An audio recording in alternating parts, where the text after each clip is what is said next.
উত্তর কোরিয়া ও দক্ষিণ কোরিয়া বিভক্ত হয় কখন? 1945 সালে। নেপালের রাজা জ্ঞানেন্দ্র ক্ষমতাসীন হয়েছিলেন কখন? নেপালের রাজা জ্ঞানেন্দ্র ক্ষমতাসীন হয়েছিলেন 2001 সালে। নেপালি কংগ্রেস পার্টির প্রেসিডেন্ট কে? সুশীল কৈরালা। ইউরোপের দীর্ঘতম নদীর নাম কি? ইউরোপের দীর্ঘতম নদীর নাম হল ভলগা। বেলারুশের রাজধানীর নাম কি?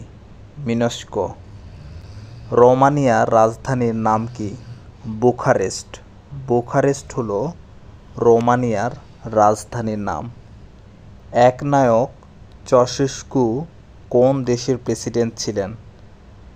রোমানিয়ার। আনুষ্ঠানিকভাবে সোভিয়েত ইউনিয়ন বিলুপ্ত করা হয় কখন? 1991 সালে।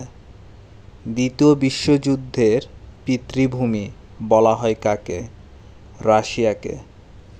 ভলভো কোন দেশের গাড়ি? সুইডেনের গাড়ি হল ভলভো।